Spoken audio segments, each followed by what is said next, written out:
Take a look behind the curtain with a real whistleblower and American patriot. Prepare to embrace the uncomfortable truth because this program has no time for comforting lies. Here is civil liberties enthusiast, Second Amendment defender, and recovering FBI agent Kyle Seraphin.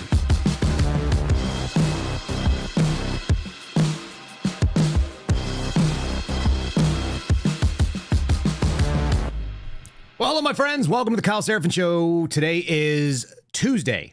It is October the 28th. It already feels like we are late in the week because things have been moving quickly here. You guys ever remember those 90s movies? It'd be like a guy like Rick Moranis. I'm thinking of like Honey, I Shrunk the Kids, but there were a million examples. For some reason, this was like a 90s movie trope. It was the bumbling, intelligent, capable father, and he would like come into a meeting 2.5 to 3 or 6 minutes late, and everybody would be checking their watch, and they'd be drinking their coffee and having stern faces, and he would come bumbling in there, and he would have like these boxes full of papers. There'd be like rolled up scrolls in there. There'd be like some kind of a model of an atom for some reason, even though it wasn't particularly necessary for him to have an atom model, like a little, ball and stick model. And he'd come rolling into these things a few minutes late, and he'd be super nerdy, and he'd either have a bow tie or he'd have some awkward sort of like professorial jacket on. And he would like spill stuff on the way into the door. And then he would have this brilliant presentation, and everybody in the audience is like, yes, I get it. That's how you're going to shrink the kids, or whatever it was. And then all the people in there would be like, boo, you're terrible. I'm thinking of the movie Stargate as well, right? The main character comes in and he's like trying to tell everybody about the hieroglyphics. And like, I think the Egyptian civilization is older and it comes from the aliens. And I could read languages no one else can. And everyone's like, boo, you suck. But then he's right at the end of the movie. That's what I feel like. 5 minutes late into my show, and I'm James Spader, and I'm just pointing out that the consistency is always here on this program. I don't know why that's so funny to me right now, but I'm James Spader and I'm Rick Moranis from the 90s trying to convince you that the Stargate or the Honey, I Shrunk the Kids thing is a real possibility. We're dealing with an FBI director who straight up doesn't understand optics despite being hired for his PR skills. And so I'm bumbling into my show 5 minutes late because I tried to get my staff to do the work that I need them to do. I was like, go get the clips, go get the evidence, go grab me the stories. And my staff is just like my 2-year-old who's like, Daddy, I'm stirring the eggs and I need a kiss before you go upstairs. So our staff is underperforming. My 8-year-old would be the most capable, but she's really busy trying to catch dragonflies. So in this middle weird world that I live in, I'm furious at our government. I'm furious at our money because I'm a conservative guy who doesn't want to see big government. I'm furious that we're watching this Trump administration come in, promise so big, come out of the gate hard charging. Inauguration day, the dude is signing executive orders on the stage. He was crushing it. And we were like, yes, this is what we wanted. I felt so good about how it was going to go. I watched a pardon come out for J6ers. I saw failures happen almost immediately. And from the beginning, really early on, I gave space. I recognized a pattern. I saw dangerous and pretty like wrong leaning indications. And then I started calling them out. And that immediately made me PNG'd to the so-called movement people. They're like, how come you're not giving them time to act? I don't need time to act. I worked in a world in emergency medicine where when you recognize the sign that somebody is about to swirl the drain, if you don't act, they die. I came from a place where imminency is the expectation. When you see something, you do something about it. You don't have to wonder like, oh, is that an arterial or a venous bleed? Like, should I put a tourniquet on or should I just wait and wonder and see if the person bleeds out in front of me? I've had guys come into my ER room when I was working as a paramedic that had managed to rupture a fistula. It's a port that you can access for medications. And the guy took away his towel and sent a 4-foot spurting of blood across the room. And he needed immediate vascular surgery or he was going to bleed out on the floor. And he's like holding it on with whatever pressure he's got. He also looked like the most interesting man in the world, which was kind of interesting. And he's like, my friend, I think I am bleeding very heavily. And I'm like, dude, you're going to die. We need to put a tourniquet on that. This is going to hurt. I came from a world where imminence, quick reactions, and pattern recognition is the requirement. It's the same thing in law enforcement. I didn't find myself in a lot of deadly force scenarios. That's a fact. I just did not. But I've drawn down on people before. And you have a split second to decide, do I pull the trigger right now? Do I take the slack out of this pistol and take this person's life and deal with whatever comes after that because they are in imminent danger of death or serious physical injury to me? Or do I let it ride for just a little bit longer? And those reactions are things that I've honed over, let's call it 25 years of being an adult. Something like that, right? Since I was 18. That's about 25 years. I make quick decisions. And it was very obvious to me very early on that even though I come across being the bumbling guy who comes in 4 minutes late because I'm running my own show here, the snap decision that I made is correct. And at the end of the day, I think what you will see, this is just an expectation that I have, if there is any justice or if there's any trend pattern at all, is that in the same way that the suspendables, my friends, who, by the way, that term is a joke. We came up with that as a joke because we called out Chris Wray, the previous FBI director, who was appointed by Trump, by the way, just like so many other bad picks that Donald Trump has had, particularly at the DOJ. His FBI and DOJ picks have been awful for the entire time that he's been there. I don't think he understands what these animals are. And here I was hoping that the man got it because we're sitting here putting our lives on the line, sharing this information to the point where I took my life from being quiet, reserved, out of the public eye, no social media in my life, no interest in social media whatsoever, to the point where now it takes up a ton of my time.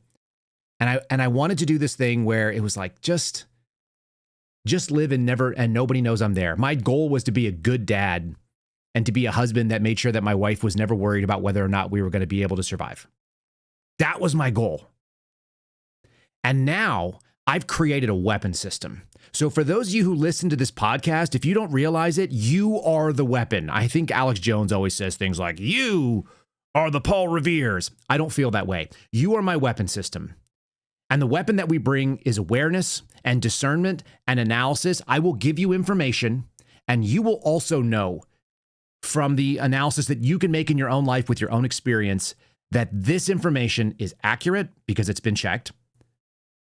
And then add to it that it is relevant because you have experience that says it is. One of the first podcasts I did in 2023 was an episode entitled Politically Appointed Princes. That's my term. Politically appointed princes are people that live like royalty on our dollars, even though they haven't earned royalty. They weren't born into a family of royalty. In America, we don't have royalty. At least we try not to. And they weren't even born into generational wealth, but they get to live that way. And when you live like that, I don't know because I've never lived like that, but if I did, I can imagine the danger would be that you start looking around and thinking, I am entitled to this thing. It's not something that I use. I never thought that my government vehicle was my car. So whenever they took the government vehicle, they're like, they took your car. It's like, well, it was never mine. Just give me an old minivan. I just need to be able to have four wheels that take me places. When you start looking around and you see the interior of one of these jets and you're like, leather seats, fresh flowers, a snow cone machine, in-flight movie, me yucking it up with my buddies and a box of booze on the way to Las Vegas. That's what I deserve. I had to go through so much to get here. I had to answer questions about my life in front of a Senate panel. And now I deserve this $60+ million aircraft. That's for me. I need pilots at my beck and call. I expect that 30 men will spend their life dedicated to making sure that I'm safe. And when I decide to go on a vacation with my girlfriend, if I want to go up and watch her sing the national anthem on the taxpayer's dollar, then I got to put up 30 guys in 30 hotel rooms because we booked out all of the security details, hotels, plus my own. I need to live like a king, like a politically appointed prince, maybe the son of the king.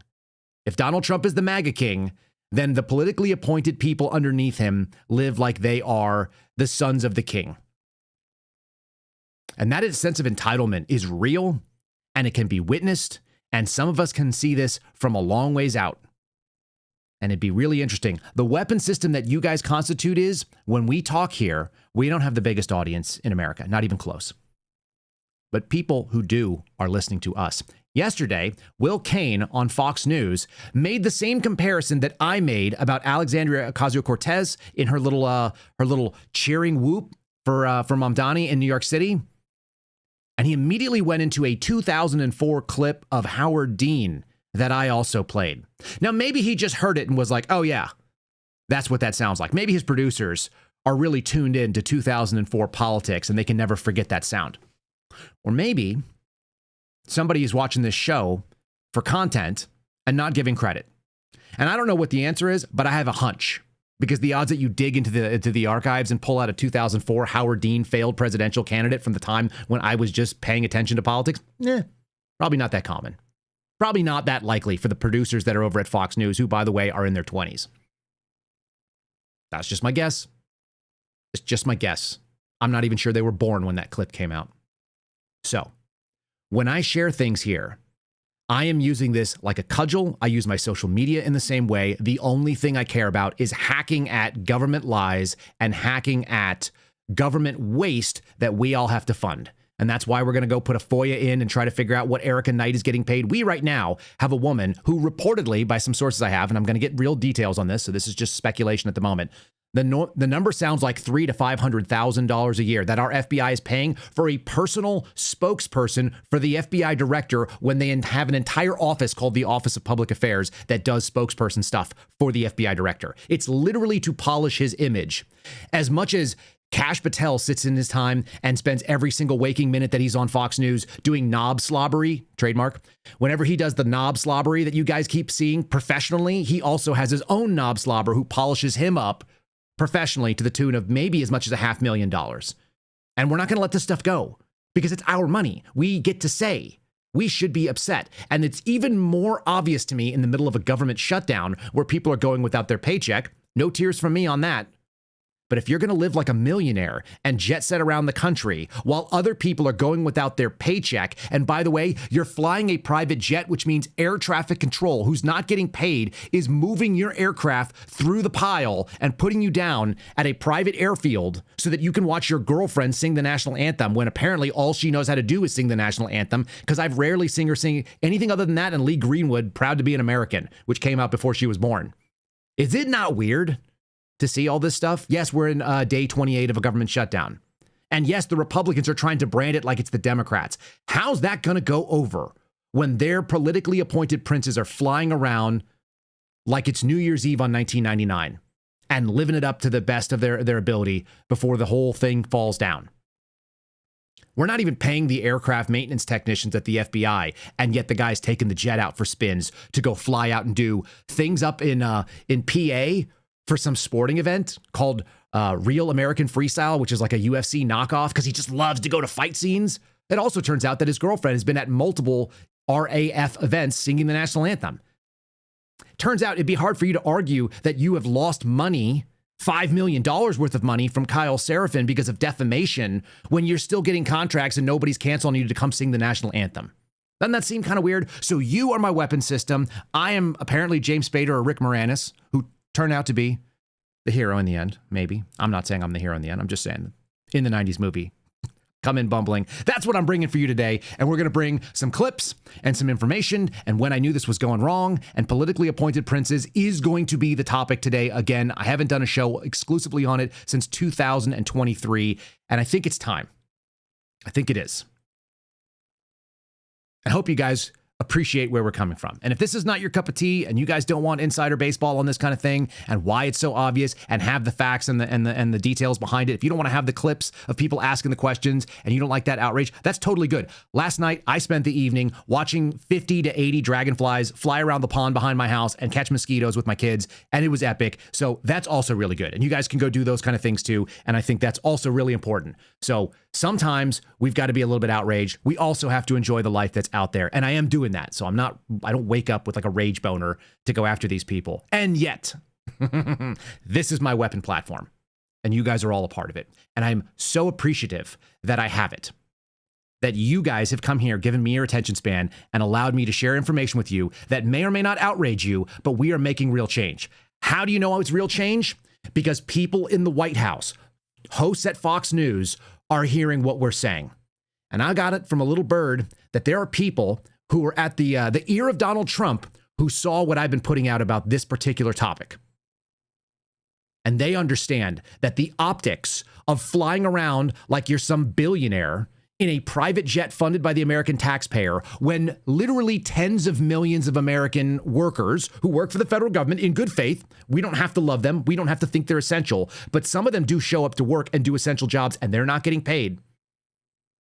And then big boy Kash Patel says, cash me in the jet, and I'm going to fly out there and bring me the vanilla snow cone. I'd like the pina colada on top of this one, please. That is not a good look. That's not how you brand a Schumer shutdown. I think Republicans should own the shutdown, but if they're not going to do it, man, they better get their boy in check. I'm going to show you that even Pam Bondi, who's not our favorite, she's okay. She does some things good. She does some things badly. She hired Harmeet Dillon. Harmeet seems on the point. She's got Ed Martin. Ed Martin seems capable. Pam Bondi, she's kind of got that swampy feel. She's a Floridian lady. She's not for me.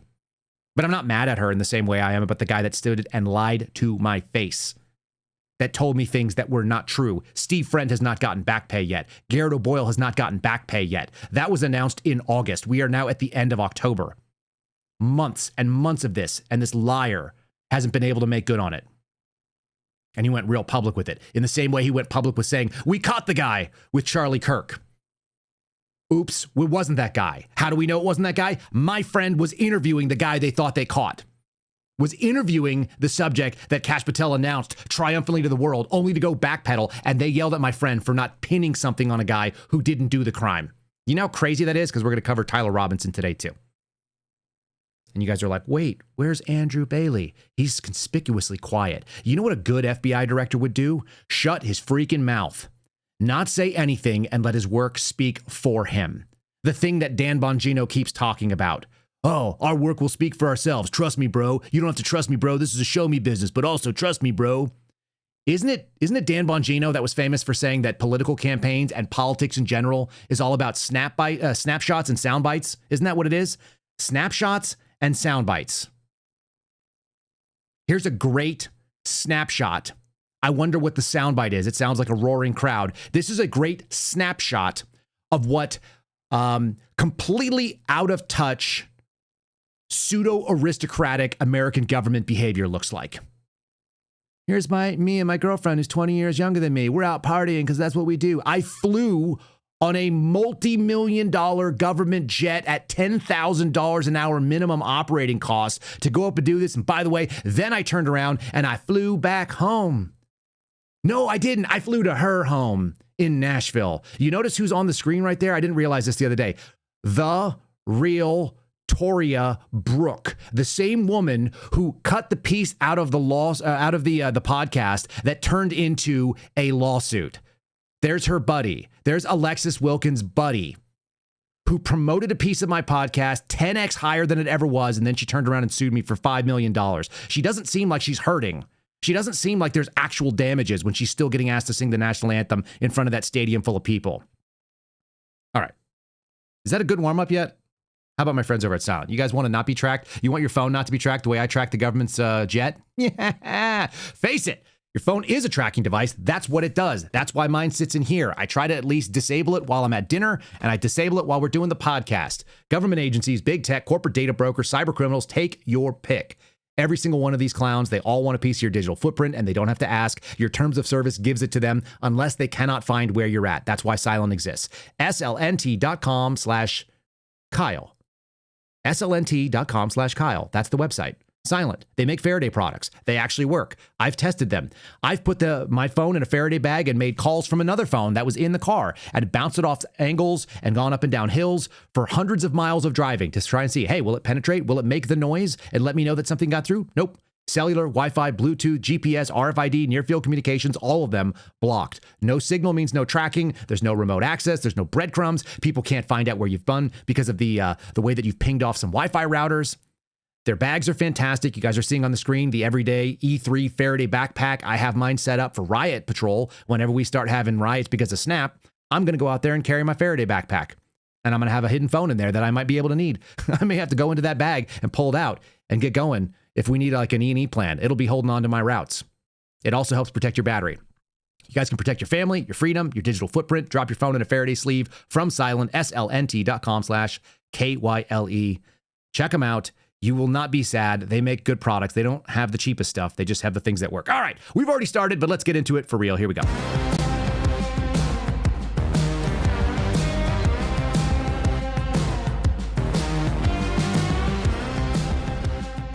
So I alluded to this story because it's still relevant. There are still people out there that are quote unquote working the Charlie Kirk assassination case investigation on their own without any information.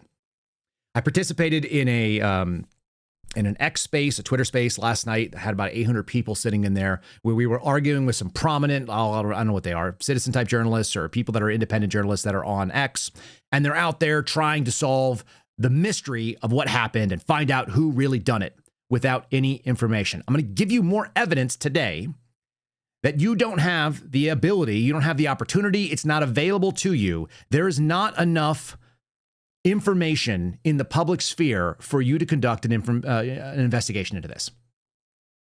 My buddy Ryan Matta, we love Ryan. Ryan's like my buddy who comes up and says things to me that I don't agree with, but it doesn't mean I think he's a bad guy, right? He's one of those people that I can agree to disagree with. We had this in my lifetime. Some of you knew that. It'd be like, hey, I really like Barack Obama. And you're like, no, John McCain's the best. He's awesome. He's so great. He was another one of those guys that I really didn't like because of the way that he carried himself. You could have that fight and then you'd be like, let's go get a beer. Let's go bowling. Let's go shoot arrows. Let's go do archery. Let's go deer hunting. I don't know, like regular things. People used to disagree about politics because it wasn't the most important thing. And then you could go, yeah, but that's not my entire identity. Like that's just a thing that I think. You don't think it too? Weird. We don't have the same thoughts. Moving on. Thank God we're not married, right? Charlie Kirk's suspected assassin is not showing his face in court, and they postpone the actual probable cause hearing. And that's relevant because what it says is that the defense for this case does not have enough time thus far to evaluate all of the information that has been put out in the public. You can see why this would be aligned with what goes on because our FBI injected itself inappropriately into this case. And the longer that they let it cool off, the actual more likelihood is that you're going to have a fair trial. That's my take on it. I think it's necessary because for us to have justice in this country, we need to have an impartial jury that walks in with an open mind. Now, I will also tell you that for those of you that think the assassination of Charlie Kirk was like a seminal moment for everybody in this country, I'm going to just tell you straight up, it wasn't. A lot of people didn't know who he was. They may have heard that he was killed, but they didn't know who he was before that. And so then they got whatever the left or the right-wing media was saying. He's a hero. He's a great American. He was a patriot. He's a martyr. And then the other side was like, he's a bigot. He's an a-hole. He was a bad person. At the end of the day, I'm nuanced. I don't think that I would have gotten along with Charlie Kirk. The things that he liked were not the things that I like. The way that he lived was not the way that I lived. So we probably wouldn't have been buddies. But I also can recognize a father in his 30s being taken away from his children and that being the most unjust thing. And therefore there should be a free, fair, a reasonable trial with evidence. We should have a really good defense that goes out there. It's going to be state funded, but so be it. There should be an aggressive prosecution. There should be no tainting of it by our federal law enforcement who was poking their heads into it for what? Clout? You had people like Bongino, the deputy director of the FBI. You had Kash Patel, the director of the FBI, go out and claim that they did the investigations personally in a huge way. They took massive credit for something. They're not even bringing federal charges. The DOJ has not brought charges in this case yet. They've hinted they might, but they didn't. So what you had is a massive conflict of interest. It's another one of these foot-in-mouth stupidity moves that I do not understand. And if Donald Trump was the guy that we think he is, if Donald Trump was the Donald Trump from The Apprentice, he would go out there and say you're fired to a number of people in this administration. Don't you think? Wouldn't he not tolerate this kind of weakness, this kind of stupidity, this kind of potential compromise? If you're going to screw up the case of a guy who was a friend of the president, a serious young political influencer, a big up-and-coming name, if you're going to go out there and screw that up because of your own hubris, and you're going to talk about Valhalla, you're going to announce that you have the guy in custody when you don't, how many screw-ups do you get in Donald Trump's world is my question. That's a real serious question. That's a question for Susie Wiles. How many times do these people need to embarrass you and your administration? How many times do they need to paint you in a light that you do not want to be seen in? Do you want to be seen as the out-of-touch billionaire class that flies around on private jets while Americans are about to lose SNAP benefits? I've watched people on the right claim that they're going to go get SNAP benefits for their people because we love pork, even though we're Republicans and we're supposed to believe in small government and we theoretically believe in the constitutional principles. James Madison said it, no legislative duty for charity. That doesn't mean that there's no place for charity. It just means the government shouldn't do it. I actually had a YouTube comment. It said, how do you know, this is just you ranting about it. It's like, no, the concept of Christian charity, it's one of the theological virtues. It's been well studied for literally centuries. It just doesn't have any place in government. You don't mandate it in government. That's really simple stuff. It's not charity if you make me do it. If you take money from my pocket and redistribute it, that's socialism. I thought Republicans were against that. I thought they were out there rallying against Mamdani. I thought they were really worried that they were going to get a socialist or a communist mayor of New York City. You know what also is not a good look? Forget taking money from my pocket and giving it to poor people, where I can at least go, they're poor. Some of them are. Not everybody who's on SNAP is scamming it. A lot of people are in real need. And they're the same reason why we give money to our churches and we try to do private charity. And we want to go put something in the collection basket to help those who are less fortunate, and they don't have to look us in the eye and feel bad about it. Why we might go and take care of one of our neighbors when we have an opportunity, because it's like, look, I understand that times are hard. Sometimes God gives us more than we need. Sometimes we need more than God gives us. That's why we're all part of a community. That's what holds us together. That's the glue. My buddy went through an intro to anthropology class in 2000, in the year 2000, going way back, like just before Howard Dean. And he said, do you know what is the glue that holds society and communities together? It's reciprocity.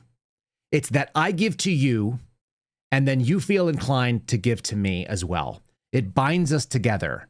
If you want to go out there and make a friend, go ask a favor. This is famous old advice for leadership. It's famous advice for management. If you want to make a friend, you ask a favor. Go offer something to someone. You want to put somebody in a weird spot? My wife and I were at a pizza place the other night. Waitress comes by. Would you guys like a pizza? We made one too many. We don't need it. Would you like a pizza? And we're like, I don't know if we're like, are we the people that should be receiving the extra pizza? There's just these little tiny people. We ordered enough food. We know what our order is. And she's like, it's a pizza. It won't cost you anything. Would you like this free pizza that we made? And she kept trying to sell the free pizza. And she was having a hard time because me and my wife were like, don't give us something we didn't ask for. It's a classic version of if she had come up there and said, hey, could you do me a favor? Would you mind picking this thing up and carrying it across the restaurant for us? I'm up in a heartbeat. And so are you. Men, maybe women. Hey, we're having a real struggle back there. Is there a possibility that you could do this thing on our behalf? Could you move your truck around the corner? We need to park a van there and do a delivery. Oh, yeah, no problem. I'll move my vehicle. You asked me a favor. Reciprocity binds us together. I'm just saying. Not mandating charity is a really good move. But you know what's not charity? Taking my money and putting it into the fuel tank of a private jet that looks like this. If you're going to put my money and your money, all of our money into these plush leather seats and fill up the snow cone machine, and you're going to fly a $60+ million aircraft with multiple pilots who make $165,000, $175,000 a year, I feel like I saw advertisements internally at the FBI for flight attendants. I think they actually have flight attendants for the director's plane. They may have done away with this, but when Chris Wray was in and I was actually working in the Washington field office, I used to look at the job boards to see who were we hiring, where were they going, what kind of money were we spending, what was the American taxpayer, doing with this FBI. I think they have flight attendants on these private jets. I'm almost positive. I can't find it on the website anymore. Maybe they don't have any openings. That's a Gulfstream 550. You guys can look it up. The operating cost, if you wanted to charter this, would be north of $10,000 an hour. Not to include things like runways. This is thousands of dollars an hour for fuel. And then don't worry about the pilots and the maintenance and the wear and tear and the wheels and all the other things that go along with it. And none of those people are getting paid right now. It's a really nice looking jet. Meanwhile, the one thing they're supposed to be doing, not jet setting around, they're supposed to be like, just solving crimes. They're supposed to be stopping bad guys. What are they mostly doing? They're doing the ICE mission, people. They're doing the ICE mission. They're going after illegal aliens. They're not doing the force and fraud. They're not doing nearly as much of the national security mission. We already know that. That's what you learned from watching this podcast. You found out that the FBI primarily disrupts terrorist plots that it creates. That's problematic. That's not a left or a right issue. That's not partisan. That's not Republican or Democrat. Doesn't matter who's in charge. They've been doing it since the beginning. They went after communists in the 19-teens in the Palmer raids. This is a big black eye before they even became the FBI. They went after people during the Red Scare. They went after Japanese during the internment in World War II. The FBI went after civil rights leaders. They tried to get Martin Luther King Jr. to kill himself. They went after people in the so-called patriot or militia movement in the 90s in PatCon. The sins of the FBI are significantly more numerous. And one of the craziest things is, from the beginning, I said Kash Patel had the potential, keyword here being potential, to be the most loved FBI director in FBI history. He could be the thing that Jim Comey pretended to be. And he chose instead to be a buffoon, a knob-slobbing clown show who does this kind of stuff and has his girlfriend, who's half his age, posting things about holding this title belt and selfies at an event that most of us can't afford to go to right now because all of us are looking at our belts and going, we got to tighten things up. The tariffs are still going. The inflation is still high. The real estate costs are incredible. This country is not inexpensive to live in. And some of us don't know how the other half live. And it's not the other half, really. It's really like a 0.5%, isn't it? A lot of us don't know what the other 0.5% live like. It must be nice to fly around and sing the national anthem professionally. That sounds like a pretty good gig. I don't want to burden you guys with the sound of that national anthem, but it's been other than impressive to me. So here's the actual work it's supposed to do. Law enforcement assist. Stop a high-profile killer from getting away with murder. That'd be good. Tyler Robinson, 22, charged with aggravated murder. State case in Utah. Right? You guys know that? The big story from ABC and from Fox yesterday was that he's allowed to wear civilian clothes during his pretrial hearing. Do you guys realize that they haven't even evaluated whether the probable cause to believe that he committed that crime has in fact been substantiated? In Utah, he was charged under what's called an information. There's two ways you can basically do a charging document. One of them is information. The other one is indictment. Indictment means grand jury. You go in front of a bunch of people. You explain what your case is. The grand jury says there is probable cause, which means it's more likely than not to believe that the person committed the crime, that the crime was committed, and that this person is the one who did it. That's what an indictment does. In the case of what's going on in Utah right now, they can do what's called an information. They wrote up the probable cause statement, and it's supposed to be evaluated in a preliminary hearing. And it hasn't happened yet. It still has not happened. It has been booted down the road. They still haven't decided whether or not the court has not decided whether or not they've even arrested the right guy for this. All right? I just want you to know that these things are ongoing. And we're not going to probably find out whether this guy has been presented with all the evidence and convicted by a jury of his peers, probably for a couple of years. And that's probably good. Because the people that injected themselves into this investigation politically, that's going to be the governor of Utah, who many of you guys have problems with because of the way that he represents the Republican Party. I think he's a perfect Republican, kind of squishy on both sides. He actually did pretty good leadership during this situation. The FBI director saying, "This, my friend, we're going to Valhalla together, bro. I got the watch." Bleh. That guy walked the crime scene along with Dan Bongino, the deputy director, for no particular reason. I had a deputy one time join me on a plane. I flew out to Portland. We went to Portland to go investigate Antifa. Does that sound familiar? We're doing that again today, apparently. They've already got all the cases squared away in Portland. Why they're not charging under RICO, I have no idea. But it's pretty darn clear. I flew out to Portland, and on my way home from Portland in probably like beginning of October of 2020, it might have been the end of September, I flew with Deputy Director David Bowditch. He was the DD at the time. Most of you will never know his name unless you listen to this podcast. You heard me reference him before. And he's an imposing, tall man. He's broad-shouldered. He's what you think an FBI agent looks like, square jaw, you know. He was wearing a mask because it was 2020. His mask had like an American flag and a G-man, or maybe it was a black mask with a white G-man, like the silhouette of the guy with the Tommy gun and the coat and the hat. And he got on the plane and he flew like everybody else. I don't know if he was in coach or business. He had a small little entourage. There were 2 other agents with him called special assistants. That was it. He flew commercial like a regular person, the way that I would, the way that you would. I flew behind him. I watched him on a couple of different legs of this. He flew like a regular person because he wasn't a politically appointed prince. Meanwhile, the new guys are out there and they want to go out and get new jets. We've covered this story here. What's amazing is that I covered the story, and I'm fairly confident that nobody else was talking about it at the time, because this story that you're seeing on the screen, it comes well after the podcast we did about it. This is from, who is this? The Times? Yeah. This is from The Independent. The Independent in UK. The FBI is seeking an ultra-long-range business jet to fly agents and other bureau personnel to far-flung global locations for counterterrorism response, high-risk operations, sensitive missions, and also for executive travel.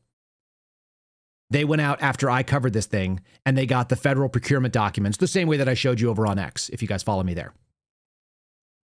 Okay, exclusive. Trump admin seeks new jet to shuttle Attorney General Pam Bondi and FBI Director Kash Patel. They got asked questions about it, folks. They did. They were like, hey, are you guys getting a new jet? This was the follow-up headline. Exclusive. Pam Bondi says she doesn't want a new jet after The Independent exposes FBI plan for new airplane to shuttle her around. I told you that this podcast is my weapon system. What it does is it vaults ideas, concepts, knowledge that I have from talking to people inside the FBI specifically, but also the federal government at large, because people reach out to me, and I share it here to you. And because there are enough of the people who need to hear it that are also listening to this show, they take it to the places where it actually does affect. We're not going to have an audience the size of Tucker Carlson. We won't have an audience the size of Alex Jones. I don't say salacious enough things. I don't breaking exclusive everything that I say. That's just not how I do it. I'm not a hype guy. I don't do excitement in that way. But what I do have is the ability to assess information, know what's important, cut through, find things that should really matter to people, and also make the human connection, because I'm a regular person, just like you. I am. Some of these people pretend to be regular people, and they're worth hundreds of millions of dollars. Maybe they just make a couple of $1 million a year, just a light couple of million. What's that between a couple of friends, right? I don't make millions of dollars a year, and I don't mind. I have an awesome life. My life is actually quite good. Get to see my kids every morning. I got kisses from my 2-year-old while she was mixing the eggs, and they were, slinging out breakfast biscuits. Right? That's a pretty good life. We're very blessed here. No question. And I also have the ability to talk to a few of you, and some of you that are listening that are in this audience right now. You know the problem that we are presenting. Kash Patel gave, in the same way that Pam Bondi knew this was a bad optic, I'm going to go ahead and say no to this plane. Pam Bondi has better political instincts than Kash Patel. But Patel said, I'm going to take a multi-million-dollar aircraft out for a spin during the middle of a government shutdown, no matter how it looks, no matter how the White House tries to brand that this is a Schumer shutdown, that the Democrats screwed this up. They tried to make this one thing. They just want to hang the shutdown on Democrats. And they gave Democrats the easiest weapon to say, do you know how little these people care about you and your lack of money and your SNAP benefits going away? They don't care about you. That's why they're still jet setting around and living like billionaires. And some of you who are listening right now, and you know exactly who you are, Some of you know that this is a problem. This guy is your Achilles heel. He is a weak spot for you, and he can't help himself because he's proud, he's arrogant, he's full of hubris, and pride comes before that fall. We're in the fall right now. It'd be a great time to get rid of this dude. Why don't you put someone serious in and start the work of reclaiming federal law enforcement so they can get back to doing serious work instead of hearing taglines, knob slobbery, and let good cops be cops when FBI agents are not cops? Most of them never will be cops, never were cops, and they actually have a little bit of disdain for cops, which is the problem with the FBI and has been for a while. This guy claimed that he knew the problem. He also presided over the graduation of a brand new crop of Chris Wray's intel analysts that were hired, selected, vetted, screened, and then trained under him, but came from Chris Wray's pipeline. You guys know this. Imagine that you were a CEO of a company and you need to do a big change and you're going to cut 5,000 people out of the workforce and we're going to make it what we want. Boop, boop, boop, boop, boop. And then you turn around and you take the hiring pipeline. Pipeline is the number of people that feed into your human resource department, right? You take the pipeline from the previous guy selected under the previous criteria, and then you put them in there and you act like you're going to get change. You're the same person. You are the problem. And that's why Kash Patel has the same problem with the jet that every previous FBI director had as well. There were scandals that actually removed Bill Sessions under Clinton. Mueller had his own questions about misuse of the FBI jet. They weren't so brazen back then. Comey got called out for his use of the FBI jet. You could find the news stories. They're ubiquitous. And then we had Wray, and I was part of that. And I went, and I'm going to show you some stuff where they brought it up, where my words are spoken by U.S. senators in the middle of hearings because of emails and letters and articles that I helped contribute. This weapon system makes it into the ears of certain people that are in the halls of power in Washington, D.C. And then lastly, we have this dim bulb who said that there was a problem. We're going to shut down the Hoover building. And then he went and he told us that unlike Donald Trump, who day one is signing orders and eliminating DEI and all this other stuff, this clown show is doing exactly what the previous guy did. And we have ample evidence. We don't need it to be proven any further. Then we need to decrease what I call government creep with personnel. The FBI's footprint has gotten so freaking big. And the biggest problem the FBI has come out of its intel shops. I'd break that component out of it. I'd shut down the FBI Hoover building on day one and reopening the next day as a museum of the deep state. And I'd take the 7,000 employees that work in that building and send them across America to chase down criminals. Go be cops. You're cops. Go be cops. Go chase down murderers and rapists and drug dealers and violent offenders. What do you need 7,000 people there for? Same thing with DOJ. What are all these people doing here? Looking for their next government promotion, looking for their next fancy government title, looking for their parachute out of government. So while you're bringing in the right people, you also have to shrink government. So, excuse me, I just have to sniff dramatically for no particular reason. Again, same damn guy, right? We thought that he understood it. That sounds like the right answer. This is the answer that I've been yelling from. I felt really good about it. You guys want to know when I turned? I'm going to show you. This is when I knew for sure that I was correct, but I'm going to show you the first inkling that we knew, and it was day freaking one. Here's how I was confirmed. So what are your colleagues saying about this, that you're going to get out of the Hoover building? We need a new headquarters very, very badly. New headquarters proposal that we have. This FBI is leaving the Hoover building. He just gave up a big nugget. We want. For about a decade now, the FBI has been working on plans to move various functions and headcount to out of the National Capital Region. If our people are going to be safe, Because this building is unsafe. be effective, and if we're going to be good stewards of the taxpayers' money, And being good stewards of the taxpayer dollars, we got to get them all in a modern, safe, efficient FBI headquarters. we're going to give you a building that's commensurate with that. And that's not this place. And so there is a big sum asked for in our budget to support that. We're always going to fight for our personnel and for as much money as we can get. He just gave up a big nugget. We there. want.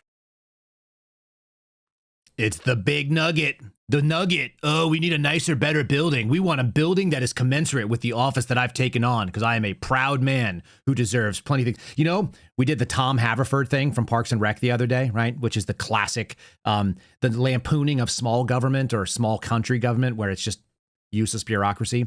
Tom Haverford is the Indian scheming guy who's always got a great idea and is totally useless, but he's comical and he's charming and he's lovable and he's funny and he has all these like ideas, these entrepreneurial ideas. that are going to make a bunch of money.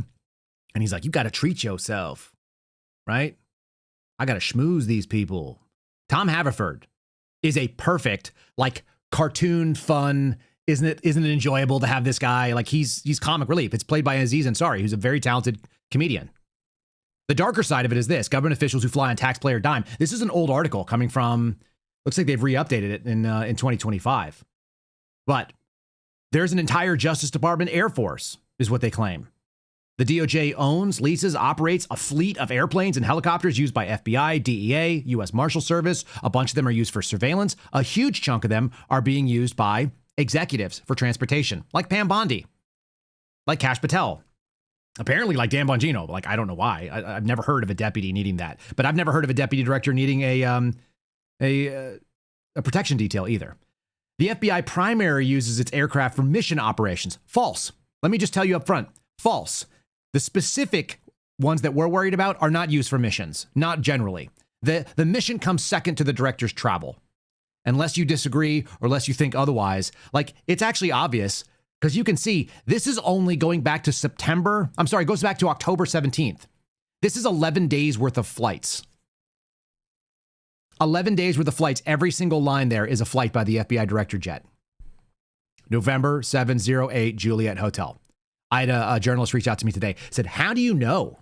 Like, how do you know for a fact that in fact is the FBI director jet? Are you confident of this information? Are you pretty sure? Like, what's the sourcing for this story that you have? I was like, am I kind of sure? Am I pretty sure? Yeah, I'm pretty sure. Let me help you out here. I'm going to put it on the screen for you guys. Okay? Real simple. This is the jet. And this is the information, the registration information. United States government is the owner of the jet with the tail number, November 708 Juliet Hotel. It's all of ours. It's public information. This is like open source stuff. But in smaller details, what you find out is that the information on that tail number tells you that it is registered to the United States government with a street address of 935 Pennsylvania Avenue Northwest. 935 Pennsylvania Avenue Northwest, Washington, D.C. Look it up. It even has its own zip code. 20535. I know about that zip code. I used to put it down as my work address. That's the Hoover Building. It's way easier to say you work for the FBI. That's the headquarters building right there. You don't have to give your individual office address. It's owned by the FBI, and it's used by the FBI. It's a twin-engine, $60-something million aircraft flown around by the FBI director. So when did I know that there was a problem? Right here. This is the chopped up version of the moment after he was sworn in. He was confirmed and sworn in. Behind him is a billionaire named Michael Muldoon. At least I believe he's a billionaire. He's a private jet owner, and he's a man that I sat at a table with and talked about private jets and the misuse that Chris Wray was involved in with none other than Kash Patel. It was a four-man table at Aria in January of 2023, right about the time when I did an article and right about the time when I did an episode about politically appointed princes. This is probably a pretty good little reminder of this. Here he is talking about, I took this job. It's a joke. It's clearly a joke. I took this job because there was no other way I was going to get a private jet. Sometimes people tell you the truth with jokes. This is one of those times. And the only reason I took this job was because my business acumen sucks. All these guys have their own private jet, so the only way I was going to get mine was becoming the director of the FBI. And I will do. Somebody said, and write children's books, right? That's his buddies, giving him a little bit of a roast. Doesn't that make some sense? So there you have it. The guy told you right up front. He was making a joke. It was funny. It's a cute joke. Nobody's mad about it. In April, Daniel Klaidman, CBS, someone I've talked to fairly frequently. Kash Patel once called for ending the FBI director's government jet use. Now he won't reveal if he's a frequent flyer. Fact checked. Yeah, maybe he won't reveal it, but he is. I shared this yesterday with you, but maybe I should highlight it. 2 years ago, Kash Patel, at Kash, True Social, almost 2 million followers. Question number 4. Ray mandates himself to fly in private jets that we pay for. Will you shut down this waste? This question is directed at Chris Wray's boss, Merrick Garland. So I ask you the question, Pam Bondi, will you fix this problem? Will you straighten it out? We don't need this. The optics are terrible.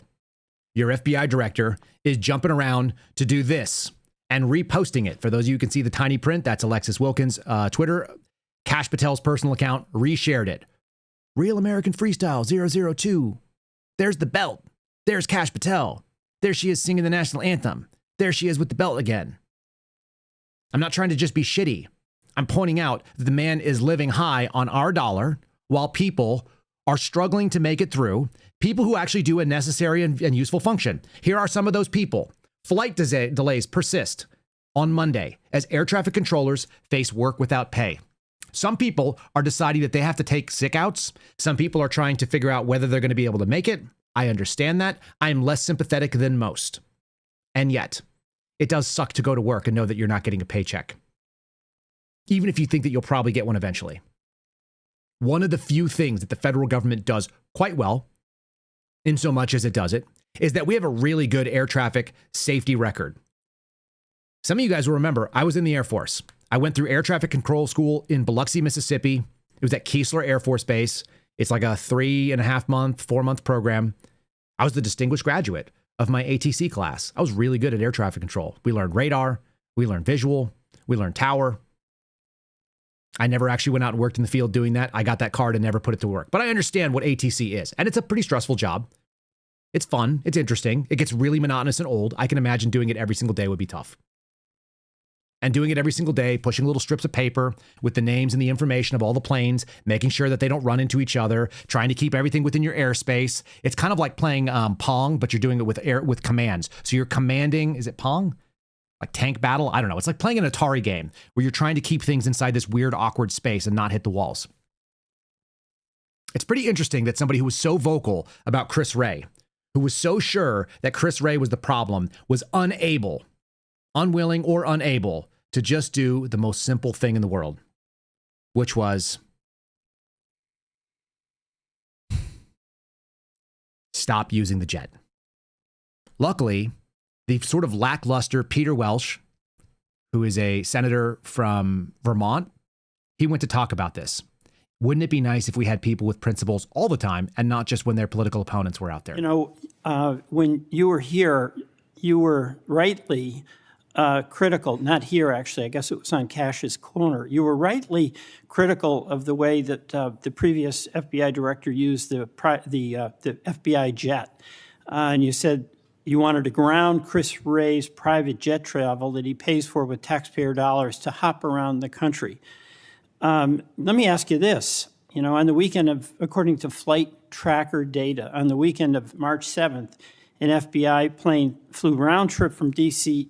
to Las Vegas, and you attended a UFC fight with Mel Gibson, and I'll show you that. Is that you, and is that true? Yeah, you want to know the difference? I live in Las Vegas. I'm allowed to go home. I didn't leave a congressional hearing early on an FBI jet to dodge questions. All right. Then on April 5th, you attended a hockey game in New York City. You don't live there, right? No, I don't. By the way, everyday FBI agents who are assigned in Washington don't get to fly home on a private jet. Well, this is a great point. Do you know why I have to use a private jet? Because Congress made it mandatory. Okay. In April 5th, well, we didn't make it mandatory that you go to UFC games with Mel Gibson. Are you telling me I can't go home? You know, you got to use some judgment here. So when I'm at home, I can't do what I'm doing when I go home. Everybody else is allowed to go home, just not me. Let me keep going. No, I'm glad you go home. I love to go home. But I don't go home on a private jet. Oops. You hear the contempt? How dare you question me? That sort of attitude, that sort of regal disdain for oversight. Where's the humility there? He argues like a woman, by the way. I'm not allowed to go home. Women, you know what I'm talking about. The point is that you made a really, really awful decision on taxpayer dollars. And it looks terrible. And you're out partying it up in Las Vegas. It's the same argument I made against Chris Wray, by the way. He never moved his permanent residence. It's supposed to be a 10-year appointment to the job. You don't relocate. Every single FBI employee leaves where they're from, wherever home is, and they move to the place that they're assigned to work. You're assigned to work at the Hoover Building. Why do you not live there? Why do you still maintain a rental place with a billionaire in Las Vegas? You don't even own it. It's not even like you had to divest. Just stop paying it. Every single person in the military gets PCS orders, permanent change of station. They don't get to go home. So he's like, oh, I don't get to go home. No, your home is now in Washington, D.C. That's why you have a $20,000 a month apartment there, bro. Let them fly coach. That ought to be the thing that they say. Let them fly coach because I'm going to go to a wrestling event. Unless you think I'm just going to be poking fun at Kash, this is a universal problem for people that get in this place. I will show you the same contempt. These are two clips with the same energy that you just saw. Senator, I had a flight that I'm supposed to be hightailing it to out of here, and I had understood that we were going to be done at 1:30, so that's how we ended up where we are. If it's your business trip, you got your own plane. Can it wait a while? Sorry, to be honest. I've tried to make my break as fast as I could to get right back out of here. Yeah, so you took more than 5 minutes. This is Yep, and then he left. Didn't care. FBI Director Chris Wray summons Bureau jet to D.C. area airport to dodge whistleblower, or to dodge traffic, so says whistleblower. Who's that whistleblower? Guys, you're about to hear my words, Josh Hawley's mouth. Last time you were here, you had to leave early to take a jet to your vacation in the Adirondacks. Now, let me just ask you this. A whistleblower tells us that you also maintain a home in Atlanta to which you fly on a regular basis. I'm told by this whistleblower from the FBI that you use the FBI jet to make that travel. Is that correct? All of my travel, personal or work-related, is required to be done on FBI planes. That is longstanding policy. It goes back well over a decade. I'll take that as a yes. The whistleblower also says that you regularly require the jet, which is based in Manassas, to be flown to D.C. because, and I quote now, Ray doesn't like to sit in traffic. Is that accurate? No, that's not accurate. He also says that you pay only the lowest cost commercial ticket for that Atlanta to D.C. trip, which is, I don't know, what, $200 or something, when, of course, it costs $20,000, $30,000 to operate the jet. Is that correct? The reimbursement that I provide is reimbursement that is set by OMB policy, and I follow that policy, which goes back over a decade, and I think has been chronicled in a GSA report from back in like 2013. You provide all the records to this committee of your travel and relevant use. I'll provide whatever information is appropriate, absolutely. Did you guys catch that? OMB? That's Russell or Russ Vaught now, OMB. The cost is whatever the least expensive commercial ticket is, including Frontier Airlines or Spirit. That's what he pays for a $10,000 an hour plus private jet. That goes for Kash Patel. That goes for Chris Wray. That was the same for Comey. That was the same for Mueller. They don't have to pay what we would pay. It's cheaper for them to fly a private jet at their beck and call to the airport of their choosing closest to their target destination, with a security detail that picks them up and a security detail that drops them off. Talk about Uber. They have an armed secure detail with a 3-car convoy that picks them up in government vehicles at all times, out of our pocket. And the reimbursement is $200 because you did a round trip somewhere. Same energy. On April 5th, They're not mandated to do so. You attended a hockey game in New York City with Wayne Gretzky, and Flight Tracker says the FBI jet took you to and from New York City, where you don't live, right? That's correct. And on April 12th, on the following weekend, you attended a UFC fight in Miami, also on the FBI jet, right? That's correct. So what's the cost to the taxpayer for those 3 flights? Well, I pay the commercial equivalent per the regs and the law. And so just so you know, when you are comparing me to prior directors. I asked what the cost was, and you don't know, I take it. Yeah, and what I've done with the use of the private jet is use Andrews Air Force Base versus Reagan National as what the other directors have done to save the taxpayer dollars. Bottom line here, you flew home to Las Vegas. There's nobody else in the FBI who gets paid. They have to pay their own way if they want to go home, right? I mean, right? Well, that's not accurate. Depending on where you're stationed, the FBI covers the bill to get home. So are you telling me that FBI agents who are assigned in Washington, but who may live in Charlotte, they get paid by the FBI to Sometimes they do, yes. Right. Yeah, sometimes they do, but basically, no, they don't. That's a mostly false statement. I don't know how many Pinocchios you assign to that, but basically that's not true. Because let me just give you a real personal example. When I was on temporary duty, not assigned yet, when I went to the FBI Academy, I didn't see my wife for 5 months, 5 months and change. I left in July and I didn't get to see her again until we moved in together at the end of November when I graduated. That's pretty standard. And if I wanted to go home, I would have taken it out of my pocket and potentially lost my job, so I didn't do it.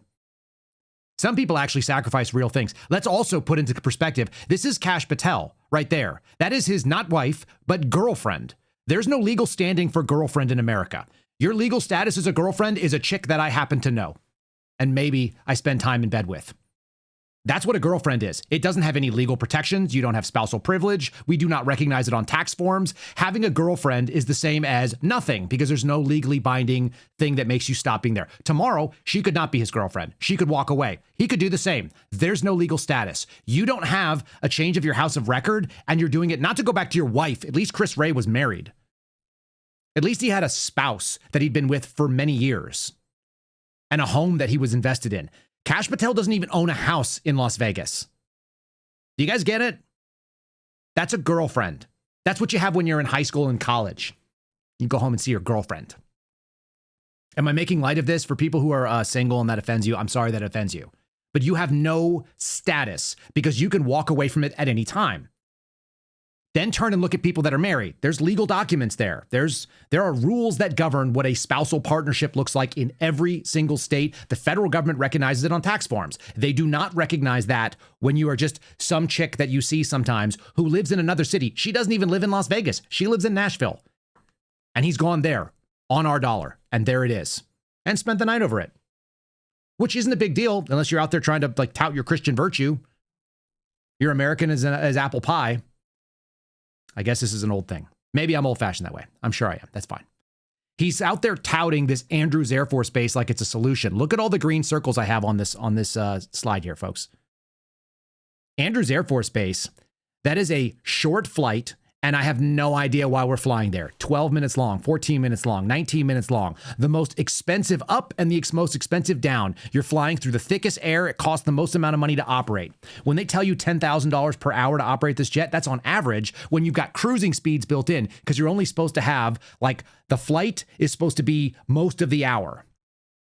When all you're doing is going up and down, you're doing the most amount of thrust, the most amount of work, the most amount of stress on the airframe, the most amount of impact on the wheels, the most amount of maintenance that's necessary. I'm just saying. Thanks for using our money really well. I'm glad you got this cool selfie and I'm glad you guys got to take pictures with the belt. I have a bunch of other pictures from the Instagram too. They went out and they did a rodeo. They went to a rodeo. They got to go down with the Bulls suite, just like all of you guys do. You know, whenever you guys go to the rodeo, they invite you right next to the Bulls so you can go down there in the chute and everybody wants to take a picture with you. Oh, you don't live like a billionaire? That's not your thing? You don't travel like this? Got it. Okay. Again, the reason why I don't like both sides of the aisle is because the people who are supposed to be doing the oversight let the thing go right in front of them and they took it at his word. Oh, well, you're going to Andrews instead of DCA? No problem. Even though it's the exact same whistleblower complaint I made to Josh Hawley, and you guys heard him read my words. Comey became FBI director 2013, and then something like when I became ranking member in the middle of a Congress, or I was ranking member, Comey needed an excuse to come to Des Moines, Iowa, or someplace in Iowa for a family reunion. He wanted to meet with me in Waterloo, Iowa. I think nothing more than an excuse to say he did something official on that trip.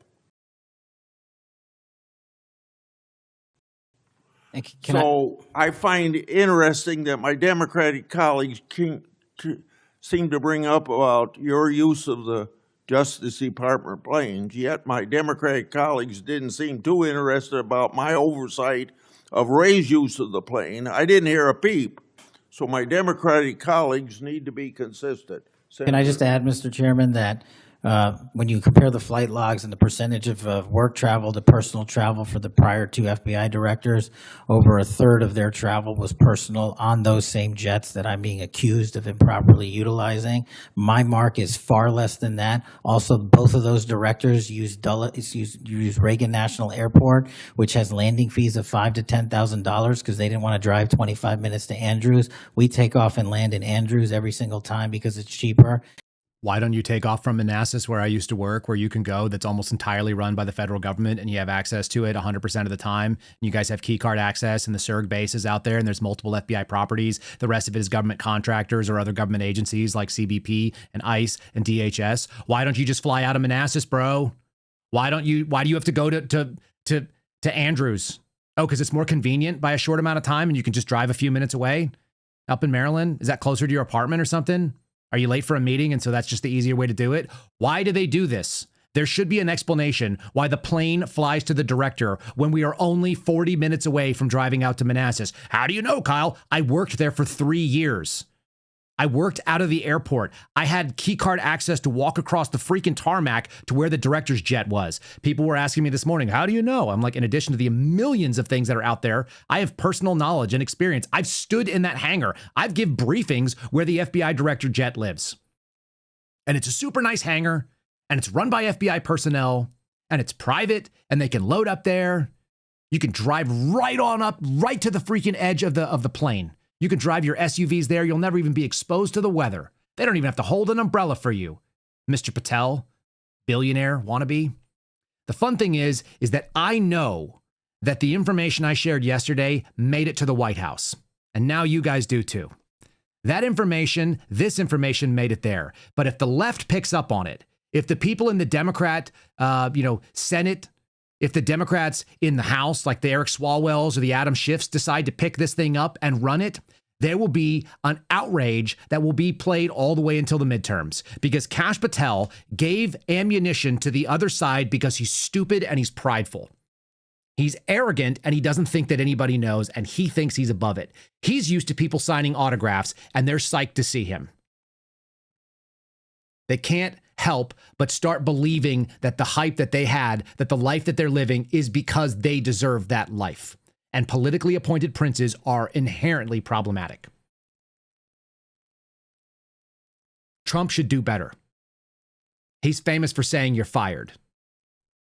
You've got somebody waiting in the wings. He's been there since September the 8th. Andrew Bailey's ready to step up. You won't even hear from him. He's got no social media. We suddenly won't be hearing about good cops doing cops. We'll just hear maybe that the FBI got depoliticized, and we'll talk about something else in this podcast. But until then, this weapon system is what I have, and I'm going to use it for what it's for, which is pointing out hypocrisy from either side, because I don't have a team, as I told people last night. I am not on a team. I never got drafted. Nobody from either side pays me. Nobody tells me what I can or can't say. My sponsors don't tell me what I can or can't say. My friends over at Shield Arms, shieldarms.com, promo code Kyle. I talked to them the other day. You guys want to get a gun? You want to go to a company that I actually have on my wall in case something goes bump in the night? Boom, that's what I use. You want to talk about my friends over at Patriot Coolers? Boom, I've got one right here. I use them every day. If they told me that I couldn't say something, then we would have to get rid of a sponsor. That'd be a bummer. Same thing, silent. Never once weighed in on what we have to say. Never.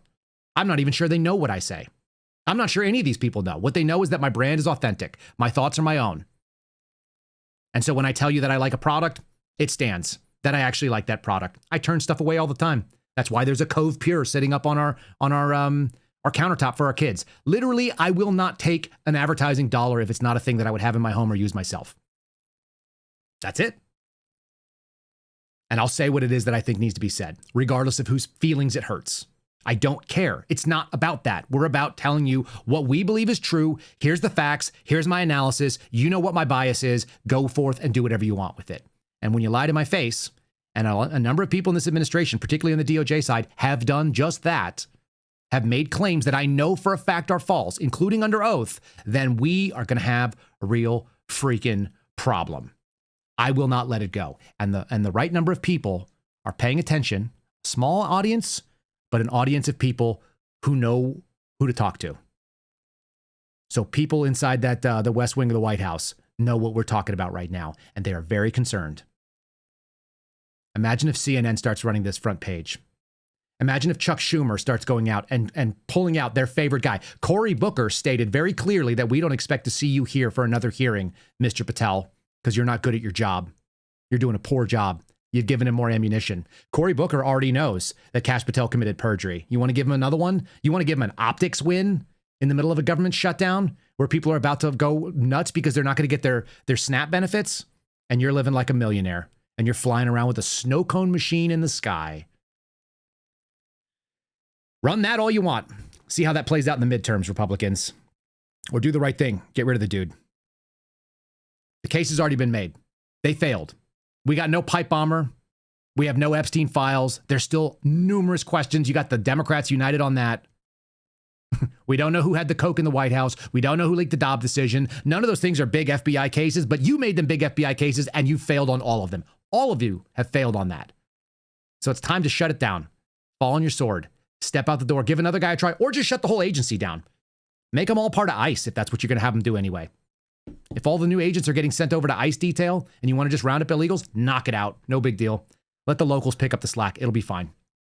That's my take for the day. You guys want something funny? We should do something funny. I should also self-promo. I hate doing this stuff. Self-promo. Watch us on Spotify. That's where we're best monetized when it comes to audio. If you haven't, you can go between audio and video. KyleSerafinshow.com. You don't even have to download the app. You can do it right from your desktop. Find us on Locals if you want to support what we're doing here. KyleSerafin.com. I'm basically only accountable to you. But if you guys tell me that I can't say something, then it probably won't even get taken. I'll just refund your money. If you're watching over on all the video platforms, give us a like. Make sure you share it with a friend. This one in particular. Subscribe to the channel. Continue to boost it up. We're moving slowly but surely. We're doing this the hard way. We don't buy bots and fake views, and we don't tell our advertisers that things are going on that are not. That's just what this program is. It's small as it is, but it's honest every time. Appreciate all of you guys watching that. Let's do something funny. We should at least smile. This lady's having a hard time financially. You guys can all appreciate it. Imagine if your entire income stream was based on your pet lizard. I'm so fucking stressed out from running my pet lizard's Instagram account. I'm about to have a nervous breakdown. I told my therapist, she said, we'll take a break from your pet lizard's Instagram account. I said, I can't. It's my sole source of income.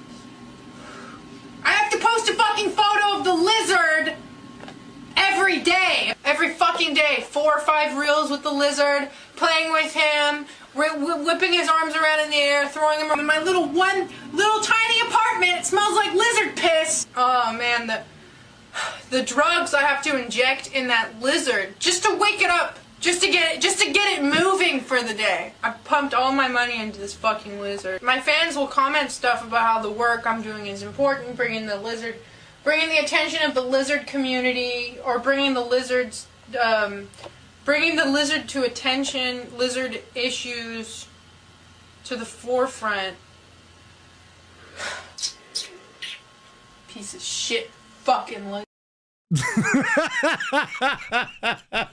I've been holding on to that for so long. I don't know why I love that so much. That girl reminds me of the original Sarah Connor, doesn't she? She's just stressed out, man. Some people have it real rough. They got to imagine you think the life of an influencer is easy? Got to inject so much stuff into that lizard. All right, I'm going to go watch dragonflies go eat bugs with my kids. How about that? I hope you guys have a fantastic day. So what do you guys have to find this girl? If you can find out who she is, we'll have her on the program and talk about her lizard problems. She could hook up with our buddy Tack Penis, who's raising snapping turtles. The two of them could be tycoons in the amphibian influencer space. All right, that's all we got. Stick around if you're on Rumble. You'll be able to see Steve Friend. I think he's doing the American Radicals right now because he's still not back to work.